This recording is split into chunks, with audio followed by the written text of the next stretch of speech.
So guys, recently हमने एक video drop किया था discussing about the muscle training and frequency, जिसमें हमने अच्छी तरह से ब्रेक डाउन किया था आपके मसल्स को मैक्सिमाइज किस तरह से आप कर सकते हो अपने वर्कआउट के थ्रू, जिसमें हमने मेनली फोकस किया था आपके वॉल्यूम और इंटेंसिटी के बारे में एंड फ्रीक्वेंसी क्या रहनी चाहिए डिपेंडिंग ऑन द स्प्लिट, आपका किस तरह से आपका वर्कआउट होना चाहिए, वो सब हमने उसमें डिस्कस किया था। उस चीज की वजह से मुझे आप लोग में से बहुत सारे लोगों का डीएम आया इंस्टाग्राम पर, अगर हम लोग का फ्रीक्वेंसी एंड इंटेंसिटी क्या यही चीज मैटर करती है हमारे मसल्स को बढ़ाने में या हमारे गेन्स को मैक्सिमाइज करने पे। तो मैंने उन लोगों को वहां पर इजीली जवाब दिया था, बट देन मेरे को ऐसा लगा कि आप लोगों को भी बताना चाहिए उस चीज के बारे में, क्योंकि वो फैक्टर सिर्फ वो दो चीजों तक सीमित नहीं है। क्या आपके मसल्स ग्रो होंगे सिर्फ depending on volume and intensity? कुछ हद तक ग्रो होंगे, यस वो चीज राइट है, बट उसके आगे क्या? बहुत सारे टर्म्स आते हैं जब आपको मसल्स को ग्रो करना होता है, आपके वर्कआउट से लेके आपके डाइट से लेके आपके रिकवरी तक, ये तीनों चीज जब कंबाइन होती है तब जाके आपकी बॉडी ट्रांसफॉर्म होती है। आज जिस बारे में हम लोग डिस्कस करने वाले हैं वो होगा आपका मसल्स फेलियर, कि आपके मसल्स को किस तरह से आपको ट्रेन करना चाहिए। बहुत सारे लोग ओवर ट्रेन करते हैं, बहुत सारे लोग अंडर ट्रेन करते हैं, वो भी हमने डिस्कस किया था। बट आज हम लोग जानेंगे शेड्यूल के हिसाब से चल रहे हो तो आपको अपने वर्कआउट में क्या छोटी सी ट्वीक्स या फिर क्या छोटे से चेंजेस लाने चाहिए ताकि आपके जो वर्कआउट है आपको उसका फ्रूटफुल रिजल्ट मिल पाए। प्रॉपर राइट पाथ पर रहते हैं बट उनको उतना अच्छा रिजल्ट देखकर नहीं आता है, डिपेंडिंग कि वो सब कुछ कर रहे हैं, उनका डाइट क्लीन है, उनका वर्कआउट प्रॉपर है, बट जब छोटी छोटी चीजें अलाइन नहीं होती हैं तो आपके मसल फाइबर या फिर मसल्स जो है वो ग्रो नहीं होते हैं प्रॉपरली। तो welcome to my channel guys. अगर आप इस चैनल पे नए हो तो सब्सक्राइब वाला बटन जरूर दबाना, एंड अगर आपने ऑलरेडी सब्सक्राइब किया है तो फिर ये शेयर वाला बटन जरूर दबाना एंड किसी ऐसे को शेयर करना जिसको इसकी जरूरत रहेगी। तो गाइस, अगर हम लोग बात करें आपके मसल फेलियर के बारे में, जब हम किसी मसल्स को ट्रेन करते हैं तो फिर हम लोग मसल फेलियर तक कैसे पहुंचते हैं। समझो मैंने 12 के डंबल से अपने बाइसेप्स को ट्रेन किया एंड मेरा फेलियर मैंने अचीव किया 10th रेप पे, मतलब 10वें रेप के बाद में मैं अपने मसल्स को इतना फटीग कर चुका हूं या वो पॉइंट पे लेके जा चुका हूं कि मैं 11th रेप नहीं कर सकता या फिर मैं उससे ज्यादा एक रेप और परफॉर्म नहीं कर सकता। वो होता है आपका मसल फेलियर। मसल फेलियर को अचीव करने के लिए आपको क्या करना चाहिए? बहुत सारे लोगों को लगता है कि हम लोग को अपना वेट बढ़ाना चाहिए, जैसे अब मैं 10 के डंबल से कर रहा हूं तो मुझे 12 के डंबल से करना चाहिए। वो प्रोग्रेसिव ओवरलोड होता है, बट प्रोग्रेसिव ओवरलोड वहीं तक सीमित नहीं होता है। प्रोग्रेसिव ओवरलोड का एक बहुत ही गलत मिसअंडरस्टैंडिंग जो लोगों के दिमाग में है कि भाई तुझे प्रोग्रेसिव ओवरलोड लगाना चाहिए अगर तुझे अपने मसल्स को ग्रो करना है। आज तूने 30 के डंबल से चेस्ट प्रेस लगा है, कल तुझे 35 उठाना ही होगा किसी भी तरह से, वरना तू ग्रो नहीं करेगा, जो कि मिसकंसेप्शन है, एक मिथ है। अगर आप 35 के डंबल से सिर्फ 2 या 3 रेप्स ही मार पाओगे तो उसको हम लोग ये नहीं बोलेंगे कि वो एक प्रॉपर सेट होगा आपका। हाँ, आपने अपने लिमिट को पुश किया,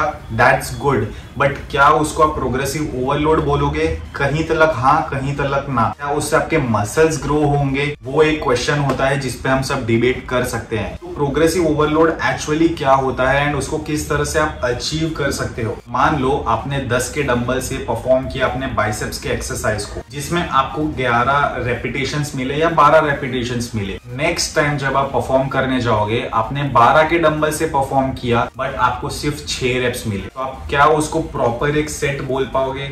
नहीं। तो फिर आपको क्या करना चाहिए? आपको 10 के डंबल से लेके अपने मसल्स को उस तरह से फटीग करना चाहिए जिसमें आप 12 रेप्स जो है उसको आप प्रॉपरली ऑप्टिमाइज कर पाओ। इस चीज को अच्छे से ब्रेक डाउन करते हैं। मान लो आपको एक रेप कंप्लीट करने के लिए 1 सेकंड 2 सेकंड लगता है, आपको पूरे सेट को परफॉर्म करने के लिए 30 से 40 सेकंड्स लगता होगा। अभी उस चीज को अगर हम थोड़ा सा आगे लेकर जाए, अगर आप अपने मसल्स को प्रॉपरली स्ट्रेच कर रहे हो, प्रॉपरली कॉन्ट्रैक्ट कर रहे हो, तो फिर आपको फील होगा अपने मसल्स में। अगर आप अपने हर एक रेप्स को काउंट करोगे एंड जितना स्लो परफॉर्म करोगे उतना ज्यादा अच्छे से आप मसल फेलियर को अचीव कर पाओगे। नेक्स्ट वर्कआउट में डेफिनेटली इस चीज को ट्राई करना, और ये सारे एक्सरसाइजेस के लिए वैलिड है। ये भी एक पॉइंट है जो हम बोल सकते हैं कि प्रोग्रेसिव ओवरलोड के अंदर आता है। आपका मसल कितने देर तक एक टेंशन के अंदर रहता है जब आप एक परफॉर्म कर रहे हो एक्सरसाइज को, that is also a progressive overload. Overload, वो कितने मिनट तक, कितने सेकंड्स तक वो वेट्स को झेलने की ताकत रखता है, उसकी क्षमता रखता है, that is also progressive overload. मान लो बहुत सारे लोग हैं जिनको मैंने कह दिया कि भाई 10 के डंबल से तुझे परफॉर्म करना है, भाई उसका 20 सेकंड्स में भी खत्म हो सकता है, एंड दूसरा जो बंदा है वो मोर देन 40 सेकंड्स भी ले सकता है, बिकॉज उसको पता है मसल फेलियर किस तरह से अचीव करना है। वो प्रॉपरली अपने मसल्स को फील करेगा, हर एक फाइबर को फील करेगा, ऊपर आने के बाद में कॉन्ट्रैक्ट करेगा, नीचे जाने के बाद में स्ट्रेच करेगा अपने मसल्स को, उसको प्रॉपरली ऑप्टिमाइज करेगा, अपने मसल्स के अंदर एक प्रॉपर ब्लड फ्लो लाने की कोशिश करेगा, तब जाके उसको मसल फेलियर अचीव होगा। वहां से आपके मसल फाइबर्स जो है वो टीयर अप होते हैं एंड देन वो ग्रो होते हैं। ये सारे फैक्टर्स, ये सारे टर्म्स भी बहुत मैटर करते हैं जब आप अपने मसल फाइबर को, मसल को फेलियर तक अचीव करने का ट्राई करते हो। आपने समझो 12 के डंबल ले लिए, 15 के डंबल ले लिए और आप एक्सरसाइज कर रहे हो, but then at the end आपको वो सेट के थ्रू क्या फ्रूटफुल रिजल्ट मिला, आपको कुछ भी पंप नहीं आया, वहां पे ब्लड फ्लो नहीं हुआ। एंड ये सारी छोटी छोटी चीजें हैं जो आपको ध्यान रखना पड़ता है जब आप अपने मसल्स को ट्रेन करते हो। स्पेशली नो मैटर कौन सी भी एक्सरसाइज को आप फॉलो कर रहे हो, नेक्स्ट वर्कआउट में इस चीज को डेफिनेटली ट्राई आउट करना। अपने मसल्स को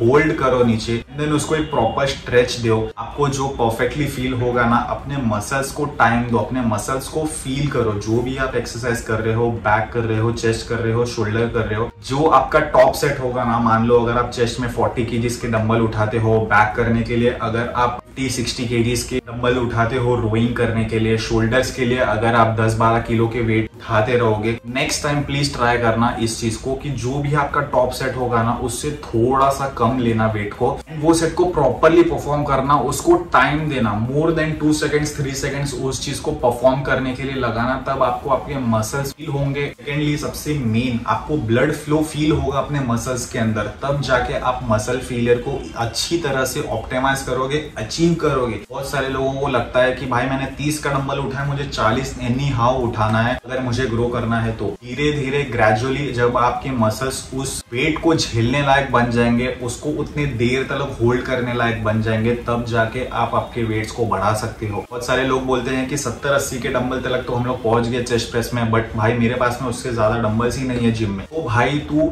इस चीज को ट्राई करके देख, तू 70-80 को छोड़, तू 50 का डंबल ले, एक टाइमर लगा, 40 to 50 सेकेंड्स के बीच में तेरा वो सेट कंप्लीट होना चाहिए। अगर तूने वो चीज अचीव किया, मतलब तू उस चीज को मैक्सिमाइज कर चुका है, तू नेक्स्ट वेट उठाने के काबिल है। अगर नहीं तो पहले उस चीज को मास्टर कर, अपने मसल्स को बना उस तरह से कि वो प्रॉपरली उस चीज को होल्ड कर पाए, उस मसल्स को इस तरह से बना दे कि वो उतने देर तक उस चीज को झेल पाए, तब जाके तू दूसरे वेट्स को उठाने लायक बन सकता है। इस चीज को ट्राई करना एंड डेफिनेटली मुझे आके बताना, ग्रेट मतलब इनसेन पंप अचीव होएगा। दूसरे दिन डेफिनेटली आप आकर यहाँ पर कमेंट करके मुझे बताना, बिकॉज क्वालिटी ओवर क्वांटिटी, आपका क्वालिटी ऑफ सेट क्या था ओवर देन क्वांटिटी। मैं 10 सेट कर रहा हूँ, मेरे सामने वाला जो है वो 4 सेट में ही पूरा ऑप्टिमाइज कर चुका है, अपने मसल्स को पूरी तरह से निचोड़ चुका है, भाई उसका वर्कआउट उतने में ही मेरे से ज्यादा अच्छा हो जाएगा। ये होता है स्मार्टली वर्कआउट करना। तो इस चीज को डेफिनेटली ट्राई करना एंड मुझे प्लीज कमेंट करके बताना कि आपको ये